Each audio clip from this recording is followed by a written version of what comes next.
With so much to offer for aggro fans, it's no wonder we're lacking standard bans. Which decks fly under the radar this week? Is Control back in the saddle? We have so much to answer, so like this video and subscribe to find out as we ride the tide of Ixalan's vibe.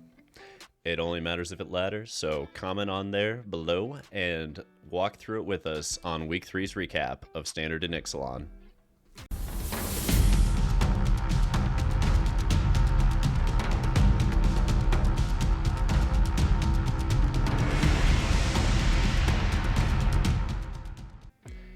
So, this week we had a ton of data to sift through as we assigned rankings due to MTGO having all those last chance tournaments. As such, if it didn't take home a trophy, it got relegated to Tier 2 land unless we had a strong reason to do otherwise. So, sorry if y'all are still reeling from the college football playoffs and their arbitrary exclusion of undefeated teams.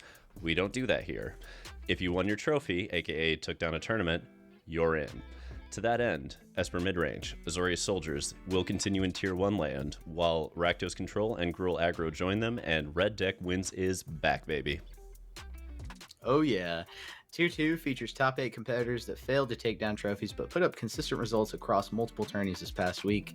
Now to that end, Domain, Dimir Aggro, Bant Control all proved themselves out as strong contenders that couldn't quite finish last week. And last but not least, in Brewer's Corner, we'll cover Mardu Vamps, Naya Humans, Sultai Hotpot, Azorius Fliers, and a fresh take on both Golgari Midrange and Sultai Midrange. A quick moment to say thank you to the Rebellion Discord for all the Brewer submissions. Thank you to the YouTube comment section for all of your submissions as well. We love seeing all the sweet brews you guys come up with. So much love.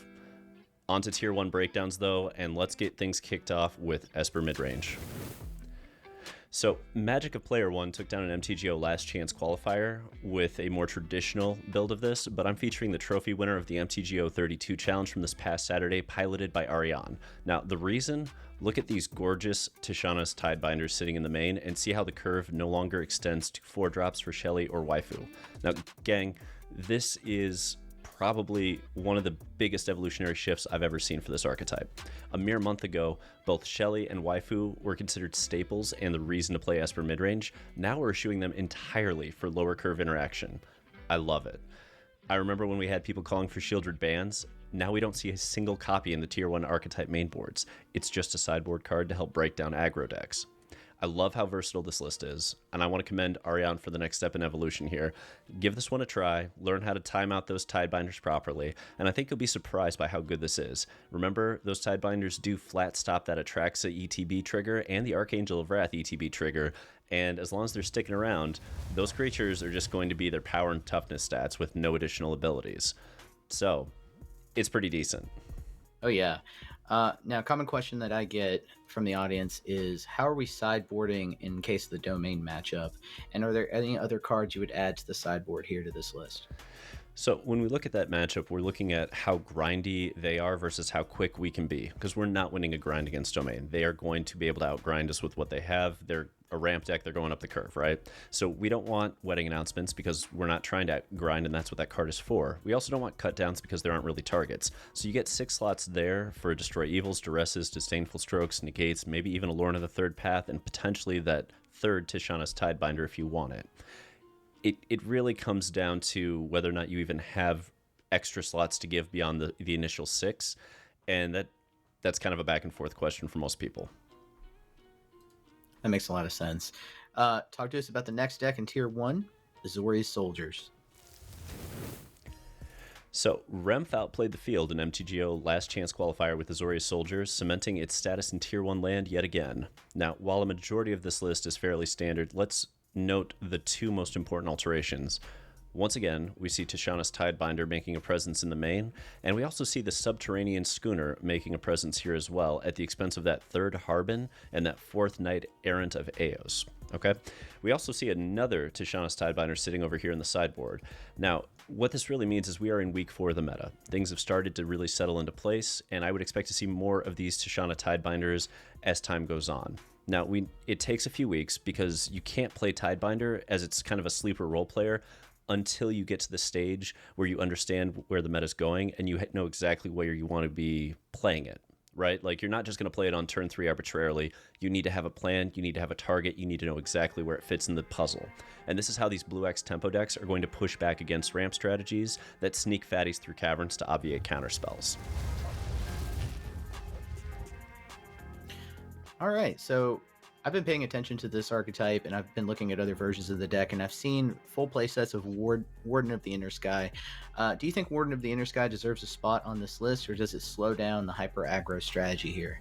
So it's a question of matchup, right? If you're going up against Domain, it would slow it down because you're not trying to grind through them, and Warden's very decent at grinding. It's really good at saying, okay, we are going to establish a position and we are going to increase that position turn after turn after turn, giving us a pseudo kind of inevitability, right? But if you're trying to go for a very aggressive start, it's not great. You know, it's just a 1-2 in most of those instances. And this is an Explorer Pioneer where you have Gleeful Demolition to fall back on. You don't have easy artifacts that just come out and make it easy to turn on. So I don't love it, but I can see why there's an argument for it depending on where the meta is. Okay. Talk to us about the next deck. I'm surprised to see it, but Rakdos Control. So, Fur MTG took home a last chance qualifier trophy with Rakdos Control, highlighting a massive uptick in the archetype that proved out across multiple tournaments last week.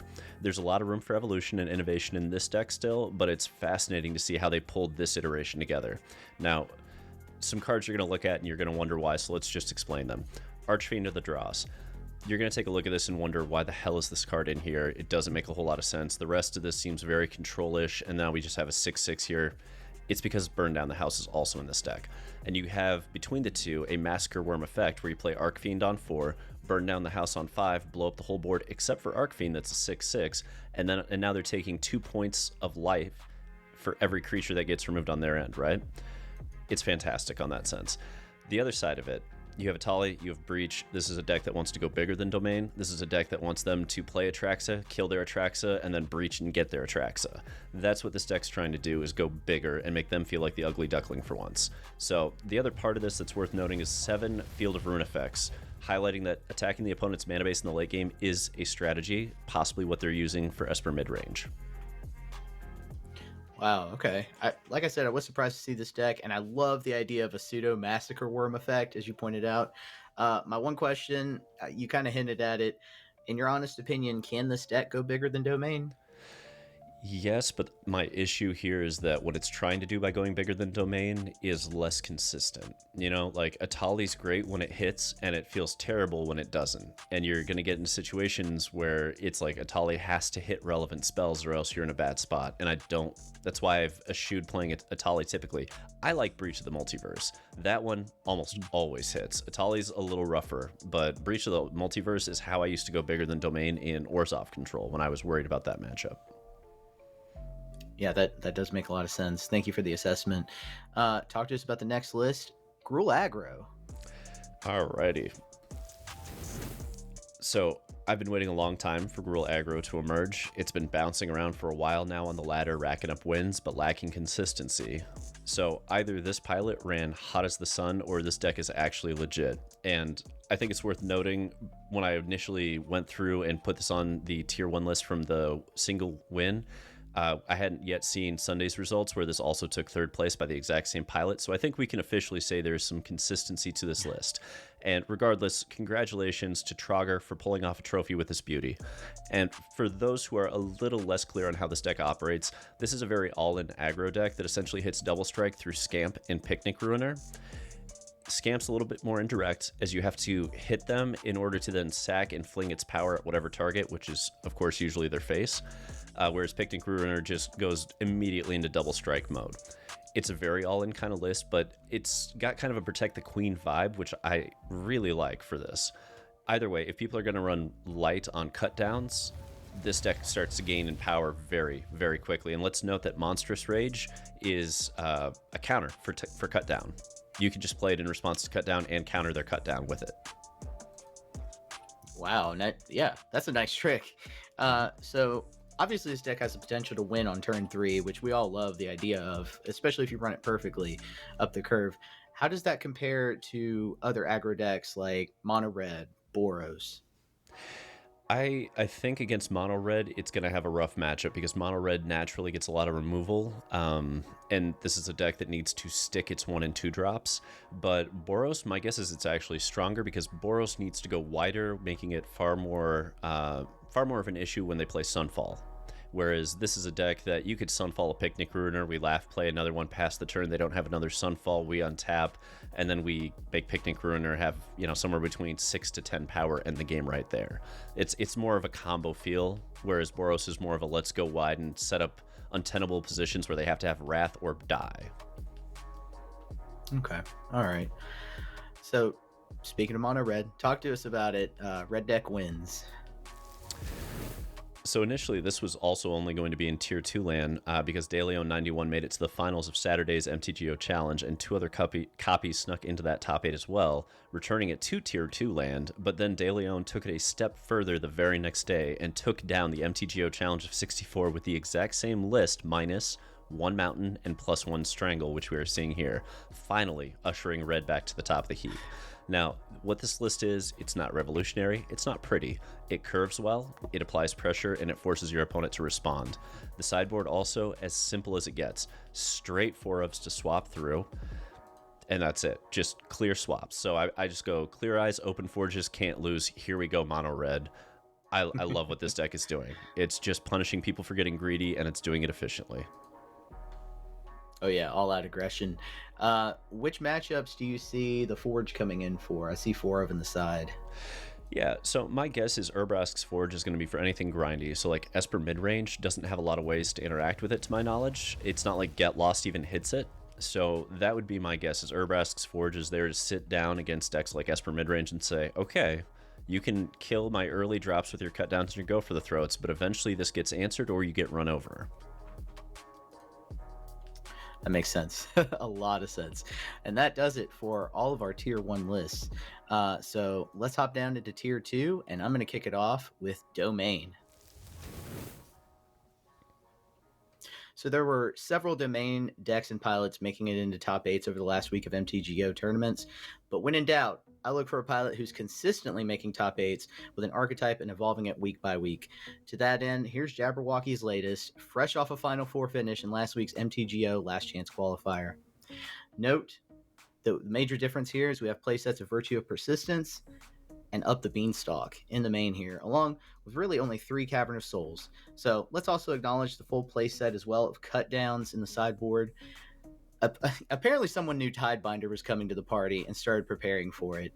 So expect even more evolutions from this list in the coming weeks, as it's really gotten away from its traditional just ramp out curve. So Max, when we look at this, does this deck have a game plan for containing that Rakdos Control going bigger strategy? Virtue of Persistence, I would say, provides some protection against their Virtue of Persistence, right? Because they can reanimate their creatures. You can pull the biggest creatures from their graveyard. The go bigger strategy, since Domain often gets to 7 first in that matchup. Jace also kind of allows us to go against Breach the Multiverse a little bit by providing a way to mill them out even after they cast it in case of a grindy matchup. And then, of course, your traditional Duress, Disdainful Strokes are also in the sideboard for the matchup. And like I just pointed out, cut down against the Tidebinder, Sing play as well. So it's also likely to come in against something like Gruul Aggro to coming in to win by turn 3. So it's there for multiple purposes, that cut down. Fair. And with that, let's go on to Dimir Aggro.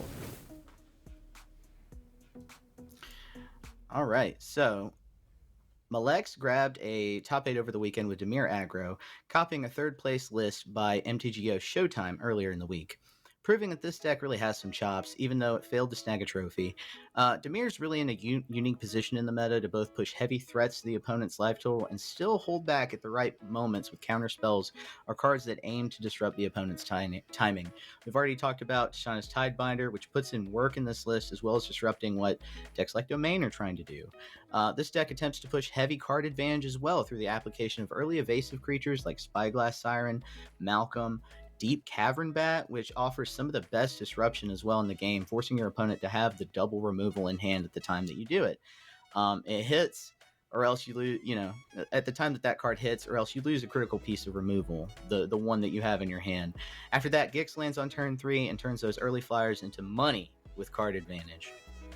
So I look at a list like this, Max, and I note that Dimir, towards the later iterations, had started to eschew Shieldred in favor of Urtais, but we're not seeing any Urtais in the main or the sideboard of this. What's going on here? I'm a bit surprised too, to be honest. However, with the full set of Deep Cavern Bats, the 4 counter spells, with even more of those in the sideboard, Tidebinder, the pilot likely felt that Urtai was too high up the curve list as a solution, since it already had other solutions for board wipes, for high level threats in those cards. Personally, though, about Sheldred, I'd trade it for the new Bloodletter of Aclazotz and allow those evasive flying creatures to do double, in some cases quadruple damage if 2 copies of that card do get out. And then the full set of Gix make drawing cards to navigate enemy removal, enemy spells much easier. Fair. And I've actually heard in a couple corners that they consider Tishana's Tidebinder in many ways to be the new Urtai at 1 less mana, so I could see how those 2 Tidebinders in the main are starting to take over that role as well. That makes a lot of sense. Yeah. All right, let's move on to Bant Control. It's back, baby. Oh yeah, I'm not shocked to see it back. I'm shocked that it happened so late in Ixalan. But Nameless Thing pushed back Bant Control back into Tier 2 land via Sunday's MTGO challenge by making it all the way to the finals with this list, featuring a full playset of Get Lost in the main, emphasizing effective removal at the lower end of the curve. Though it still failed to beat Mono Red to take down that trophy, which actually surprises me, since with the addition of Get Lost, you'd think there was enough removal and board wipes to contain Red, yet here we are. 4 Emperors, 1 Nissa, along with the 2 Whales make up the deck's win cons. The deck is a more traditional control list, using the first 5 turns to keep the board clear, drawing enough cards with Beanstalk, and applying pressure with the win cons late. Crumhost Seed Shark in the sideboard allows you to apply pressure to early mid-range style lists while still one-sidedly rewarding board wipes like Sunfall when it's already out. So a quick comment here as I'm looking through this list. Perhaps why it lost Mono Red were those Urbrask Forges, because there are very few ways to interact with those forges. Like, you have Leyline Bindings, you have March the Otherworldly Light, but that's it. And if you don't hit one of those fast, you end up in a scenario where Forge just takes over and all the Sunfalls and Get Lost in the world aren't going to make a difference. I don't know, didn't watch the match, That's my hypothesis. That said, Max, I look at the sideboard here and I see Hullbreaker Horror hiding out in the bottom. Is it necessary in the current meta? The Hullbreaker Horror is really for the absolute most grindiest of matchups, whether that's another control list, a domain list. This card is really most useful when you have 8 or 9 mana and can play some kind of instant speed spell right after casting it. Once you stick the landing with this card, it does take over those matchups, so I suspect that's why it's still useful. Fair. And with that, we end our Tier 2 roundup, and we move into my favorite segment of the show every time, Brewer's Corner. Here we go. Let's get started with Mardu Blood Vamps. Now, credit to Mr. Muzzculls from the Rebellion YouTube comment section. Thank you for your submission. We got it. We posted it. Here we are. I like a lot of what you're trying to do here. I tried a slightly lower to crown concept early on, but there's something you did here that I did not think of at the time, which is this Bloodletter of Aclazotz. I have seen so many people working to break this card, and it has been incredibly impressive in terms of how fast it turns that clock and that tempo up. I think this was probably the smartest thing about this deck, is that you have this card in there for vampires. I'm a little curious why we didn't end up on more Sanguine Evangelist, because I feel like Battlecry plus Bloodletter is just nuts if you have the early drops. And to that end, I also kind of want Falcon Wrath Pit Fighters over the Ichor Drinkers. But in general, this list is really well put together. I like what you're trying to do. I love that you're acknowledging we have Cavern Secluded and Castle Dracula. We have 12 tribal lands, or kindred lands, however you want to say it, for this list. And it's spicy. It's very spicy. Well done. Love to see it. Credit to Mr. Muzzculls. Heck yeah. And for y'all, I have Sultai Hot Pot, or Sultai Cauldron. Credit to CVD MTG for this list. So, Sultai Cauldron, really a self-mill style deck looking to win on creature-based value and a dominant board state. You've got of course, we all know about Agatha's Soul Cauldron, but what makes that card tick? We have cards like Rona and Vohar, which allows for quite a bit of hand fixing. Raven Man, in addition to this strategy, is also a payoff because you get the 1/1s. You really get to go wide as you do that. And I just want to point out the 1-drop Seed of Hope. Not a very well known card, but it really is a good card, an effective card in Sultai for getting the self mill going. Creatures in the deck that also provide utility: Sleep Cursed Fairy, which allows you to untap things with the Cauldron. The Kami, of course, gets beefier and beefier, adds tons of mana. And then also Slowgurk is in this deck for the raw power as the game goes on. Now I also want to point out the 3 of Titania and Argoth, which you can meld if you play it right. Easy to do with a self-mill strategy. Absolutely. And I mean, it's one of those decks that gets better in paper because you can go infinite on mana with Sleep Cursed Fairy and Kami of Whispered Hopes, and that's so much easier to manage in paper when you're like, okay, now I have 1,000 mana, versus Arena where you're like, all right, how many clicks before they give up? You know? Click. Yeah, yeah. Right. Oh, God. All right, let's move it right along here and get over to Naya Human combo. So this is credit to Matt961-Rune20, a Rebellion Discord member. Appreciate you sending it our way. This is a really cool idea. So the baseline idea of this deck is that Anim Pakal is going to combo out with Yodian Dissident to make them all very large very quickly. Because whenever an artifact enters, you get a +1/+1 counter, and what this puts into play are, you guessed it, artifact creature tokens. So every time you get creatures out, a bunch of counters come out as well. You combine that with something like Mural, which gives you colorless artifact creature tokens as well, and Roaming Throne to double up the triggers, and you see how this deck just gets out of hand really, really quickly. On top of that, you of course have Coppercoat Vanguards, and you're playing a humans list, so you get to play Caverns and Secluded Courtyards. It's fascinating. I didn't think all of these cards would coalesce into this kind of a puzzle, but they did. It's got some work on tuning. I have no idea if the power level's high enough, but it's a really cool deck. Credit to Matt. Well played. Oh yeah, and Warden of the Inner Sky, which we were talking about earlier, fits really well in here as well. So you can see Absolutely. where that card fits in. Absolutely. All right, let's talk about Azorius Fliers. Credit to Slowbike, another Rebellion Discord member. Thank you guys so much for these submissions. Azorius Fliers is a tempo deck. That's really what it does well. It uses evasive, low curve flyers to gain card advantage over time, filter your hand, and beat the opponent regardless of their board state.